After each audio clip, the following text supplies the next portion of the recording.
Narito na, inaabangan natin midnight snack. Ano? Itong pagkaing pamana sa atin ng mga Chino. Dampango na isang kape, yung hindi bagong luto o sabi ka ng ilan balamig na. Aba, masarap itong pang-almusal at ngayon, may iba't ibang paraan na rin ang pagluluto. Ang sagot, ihahain ni Michael Daes. Kompleto ba ang kain ng Pinoy kung walang kanin? Hindi! Imposibleng mangyayari yun. At dahil sa hilig natin sa kanin, mas naghahanap pa tayo ng ways na mapasarap siya. Tonight on Midnight Snacks Menu, we have sinangag. Who's excited? Let's go! Ang fried rice o mas sikat sa pangalang sinangag dito sa Pilipinas ay isa sa paboritong almusal ng mga Pinoy. Ang main ingredient nito ay kaning lamig o yung lumang sinaing. Kapag kasi bagong saing, mamasa-masa ang kanin at hindi pa masarap ang pagkakasangag nito.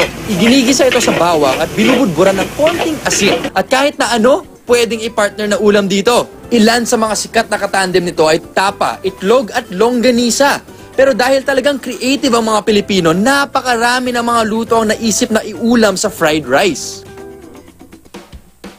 Siyempre naman, ano bang titikman natin kundi kanin? Hindi lang kahit anong kanin, sinangag. Meron tayong 4 na sinangag. Ha! Sisig rice. Simple lang naman yung mga sangkap na ginamit para gawin ang sisig rice na ito. Sisig rice, tapos. Ano naman to? Adobo.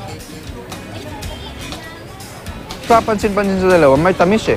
Habang tumatagal, sumasarap. Nagawa naman ng maayos, masarap.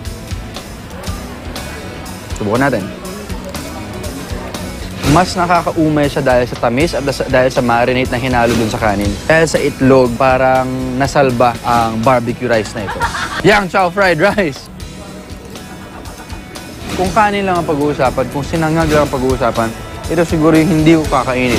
Itong adobo at yung sisig rice, napakasarap niya. Pero, ngayon, ito ang pipiliin ko dahil meron ng siomai. Diba? Madali lang solusyonan, kagaya ng sinabi ko.